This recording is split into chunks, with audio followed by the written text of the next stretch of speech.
जो अभी हम पढ़ रहे थे, it must be at the desire of the promiser, promiser के डिज़ायर पे होगा, ठीक है।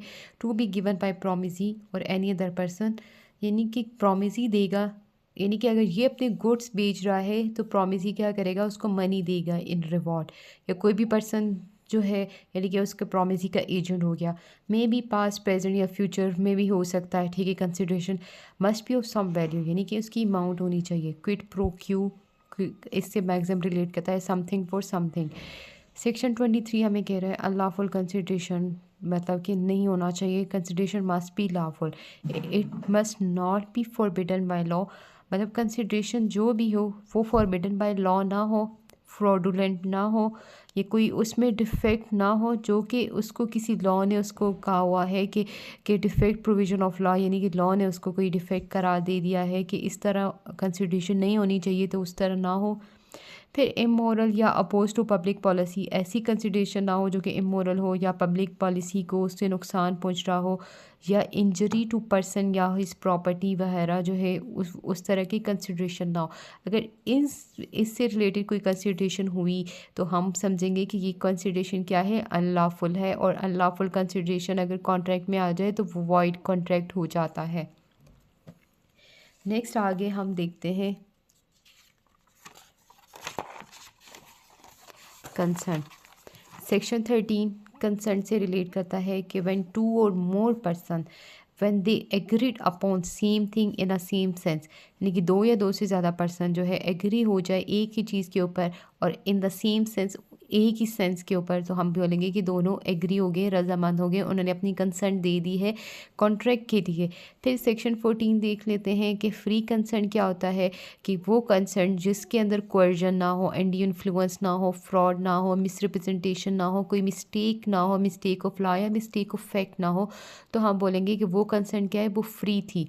फिर सेक्शन 15 के अंदर आज अच्छा एक और चीज़ इसमें आपने याद करनी है अगर किसी कॉन्ट्रैक्ट के अंदर कोर्जन एंड इन्फ्लुएंस, फ्रॉड या मिसरिप्रेजेंटेशन आ जाए तो वो कॉन्ट्रैक्ट्स वॉइडेबल कॉन्ट्रैक्ट्स होते हैं।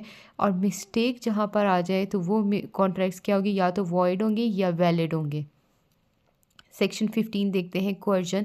कोर्जन किसे कहते हैं, जहाँ पर फिजिकल फोर्स यूज़ की जाए, कोई धमकी हो, कोई ज़बरदस्ती इस कोई काम करवाया जाए, ठीक है। Threat to commit act forbidden by PPC, कोई ऐसा थ्रेट किया जाए, कोई एक्ट उसको धमकी दी जाए कि ये एक्ट करो, और उस एक्ट को पाकिस्तान पीनल कोड के अंदर मना किया गया है। Unlawful detention of property to cause injury to a person, या उसको जो है अनलॉफुली कैद में रखा जाए, डिटेंशन की जाए उस पर्सन की, और उस पर्सन को इंजरी पहुंचाई जाए, ठीक है, या उसकी प्रॉपर्टी को जो है अनलॉफुल तरीके से रखा जाए।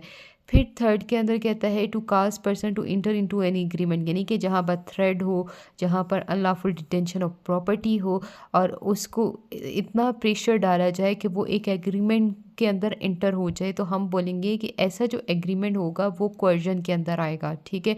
यानी कि वो जो एग्रीमेंट था वो फ्री कंसर्न नहीं था, उसके अंदर कोर्जन का एलिमेंट था। ये जो है बी इंग्लैंड में एक कॉन्ट्रैक्ट करते हैं और उसको ज़बरदस्ती कहा जाता है कि तुम क्रिमिनल इंटिमिटेशन करो, ठीक है, जो कि पाकिस्तान पीनल कोड के अंदर 506 के अंदर इसकी प्रोविज़न बताई हुई है, पनिशमेंट्स बताई हुई हैं। और फिर ये जब क्रिमिनल इंटिमिडेशन वो करता है, बाद में कराची में आके वो उसके ऊपर स्यू कर देता है, ठीक है, उसके ऊपर दावा कर देता है। और मतलब कि यहाँ पर हम ये बोलेंगे कि उसने कोर्जन इस्तेमाल की हुई थी बी के ऊपर, बेशक अगर उसने ऑफेंस इंग्लैंड में ही क्यों नहीं किया। फिर सेक्शन 16 के अंदर देखते हैं अनड्यू इन्फ्लुएंस।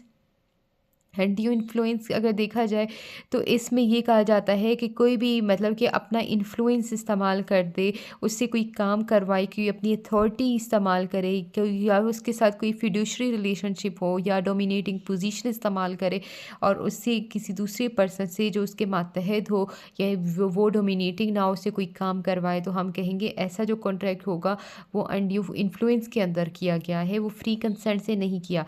सबसे पहले देखते हैं person is in dominant position.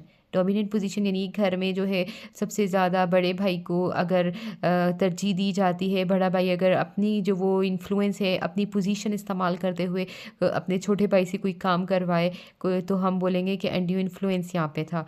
He hold real और अपेरेंट अथॉरिटी, या जो है वो उसने कोई रियल या अपेरेंट अथॉरिटी उस पर्सन के पास हो, ठीक है, और वो इस्तेमाल करे, तो हम बोलेंगे यहाँ पर फिड्यूशरी रिलेशनशिप इस यहाँ पर क्या एंड यू इन्फ्लुएंस किया गया है। यानी कि जैसे इसकी एग्जांपल देखते हैं कि कोई लॉयर है अपने क्लाइंट्स को कहता है मैं तुम्हें तब जो है बेल करवाऊंगा अगर तुम जो है अपना घर मेरे नाम पे कर दो। तो यहाँ पर क्या हुआ, यहाँ पर उसने अपेरेंट अथॉरिटी अपनी इस्तेमाल की। फिर ही स्टैंड इन फिड्यूशरी रिलेशनशिप, यानी कि कोई फिड्यूशरी रिलेशनशिप क्रिएट हो रहा है जैसे कि पुलिस और एक्यूज्ड का, ठीक है।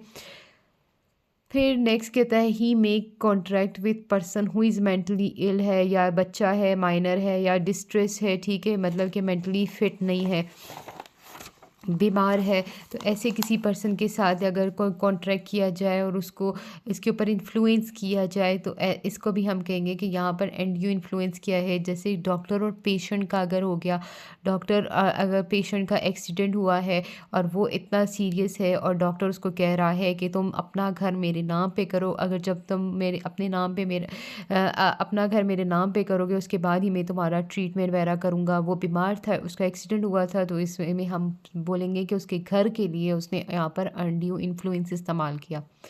फिर सेक्शन 17 के अंदर आ जाते हैं फ्रॉड, जिसमें कहता है फ्रॉड धोखा, फ्रेब करना, ठीक है।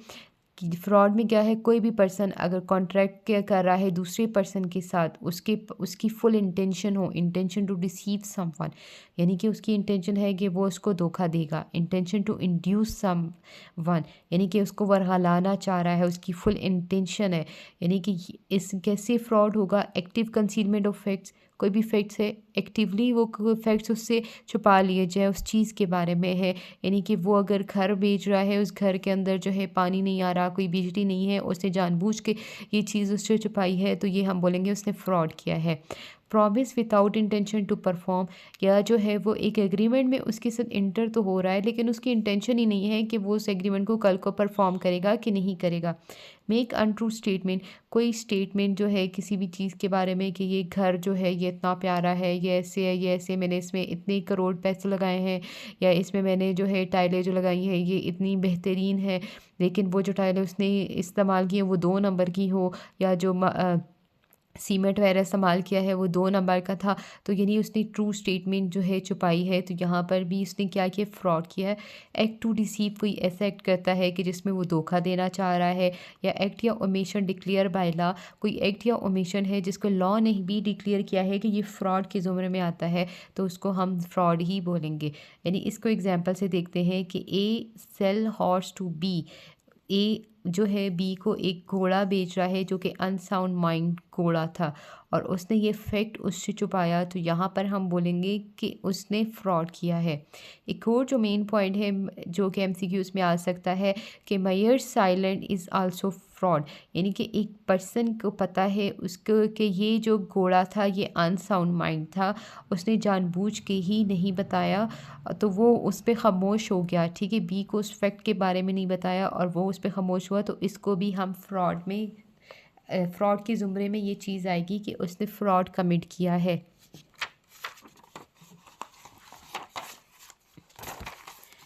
अभी नेक्स्ट है सेक्शन 18 मिसरिप्रेजेंटेशन। मिसरिप्रेजेंटेशन कहते हैं misstatement of facts material to contract, यानी कि कोई जो किसी भी जो मटेरियल टू कॉन्ट्रैक्ट है, ठीक है, उसके बारे में मिस स्टेटमेंट बना दी जाए, अपने आप से ही कोई और स्टेटमेंट दे दी जाए जो कि वो मटेरियल वैसे था ही नहीं, तो इसको हम मिस रिप्रेजेंटेशन कहेंगे।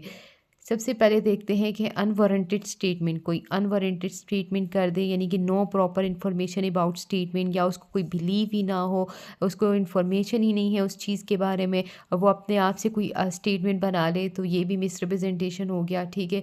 जैसे ए जो है वो बी को अपनी गाड़ी बेच रहा है और उसको कहता है ये मॉडल 2004 की है, और उसको खुद ही पता नहीं था कि ये गाड़ी 2004 की मॉडल की है कि नहीं है, तो यहाँ पर उसने क्या किया, मिस स्टेटमेंट ऑफ फैक्ट किया है। Breach of duty, without intention to deceive या गेन अनफेयर एडवांटेज। यहाँ पर जो है क्या कह रहे हैं, कोई ड्यूटी उस किसी पर्सन ने करनी थी और जो है उसकी यहाँ पर इंटेंशन नहीं थी कि वो उसको धोखा दे, लेकिन वो उससे कोई अनफेयर एडवांटेज लेना चाह रहा है, ठीक है। तो यहाँ पर वो भी मिसरिप्रेजेंटेशन के अंदर आएगा। जैसे कि डॉक्टर जो है पेशेंट का ऑपरेशन कर रहा है और पेशेंट को कहता है ये जो ऑपरेशन है ये 100% सेव है, लेकिन डॉक्टर को इल्म है ये जो ऑपरेशन है ये ओनली 90% सेफ है, 10% इसमें रिस्क है। और वो जो पेशेंट को उस 10% रिस्क के बारे में नहीं बताता, तो वो भी मिस स्टेटमेंट ऑफ फैक्ट्स के बारे मिस रिप्रेजेंटेशन में आ जाता है या मिस स्टेटमेंट में आ जाता है। या जो है कोई भी पर्सन है काजिंग मिस्टेक इनोसेंटली, कोई भी मिस्टेक करता है, मतलब कि उसका इंटेंशन नहीं होता लेकिन वो एक मिस्टेक कर ले, ठीक है। जैसे कि एक कार डीलर है, वो सेकंड हैंड गाड़ियाँ बेच रहा है, उसको पता है इस गाड़ी में ये डैमेजेस हुए हैं, ये चीज़ें इसमें ख़राब है, लेकिन वो ए को बताता ही नहीं है। तो ये क्या हुआ, ये मिस रिप्रेजेंटेशन में आ जाता है। सेक्शन 20, 21, 22 मिस्टेक से डील करते हैं। सबसे पहले मिस्टेक ऑफ फैक्ट्स देख लेते हैं, फिर मिस्टेक ऑफ लॉ देखेंगे। मिस्टेक ऑफ फैक्ट्स सेक्शन 20 और 22 है, कहता है कि अगर मिस्टेक ऑफ फैक्ट्स अगर दो पार्टीज़ के दरमियान हो, दोनों पार्टीज़ को पता हो कि ये जो फैक्ट्स हैं ये उनके उनसे कोई मिस्टेक हुई है, तो वो जो उनके दरमियान में कोई कॉन्ट्रैक्ट बनेगा तो वो वॉइड होगा। सेक्शन 22 को देख लेते हैं। यूनिलेटरल, यानी कि यूनिलेटरल एक ही पार्टी है उससे कोई मिस्टेक हुई है, दूसरी पार्टी से नहीं हुई, तो वो कॉन्ट्रैक्ट वैलिड है, ठीक है। अगर उनके दरमियान में कोई कॉन्ट्रैक्ट हो तो वो वैलिड होगा। फिर सेक्शन 21 के अंदर मिस्टेक ऑफ लॉ आ जाता है, जिसमें कहता है कि पाकिस्तानी लॉ में अगर कोई मिस्टेक हुई है, कोई पाकिस्तानी लॉ के जो कि पार्टीज़ के को इल्म था कि ये पाकिस्तानी लॉ यहाँ पे एग्जिस्ट कर रहा है, तो वो यानी कि अगर उसमें जो है अगर कोई मिस्टेक हो जाए, तो अगर उनके दरमियान में अगर कोई मिस्टेक हुई और कॉन्ट्रैक्ट बनाया गया तो वो कॉन्ट्रैक्ट वैलिड होगा। लेकिन जहाँ पर अगर फॉरेन लॉ है तो उसका इफ़ेक्ट क्या होगा, same as that of fact. यानी कि अगर फॉरेन लॉ है तो वो अगर पार्टीज़ चाहें, अगर एक पार्टी जो उसको वैलिड भी कर सकती है, उसको वॉइड भी कर सकती है। यानी कि अगर दोनों पार्टीज़ को फॉरेन लॉ का नहीं पता था तो वो कॉन्ट्रैक्ट वॉइड होगा। अगर एक पार्टी को फॉरेन लॉ का पता था और दूसरी को नहीं पता था तो इसको वो कॉन्ट्रैक्ट वैलिड भी किया जा सकता है। तो उम्मीद है आपको ये लेक्चर समझ में आ गया होगा। प्लीज़ मेरा चैनल लाजमी सब्सक्राइब करें, मुझे फ़ीडबैक लाजमी दें। Thank you so much.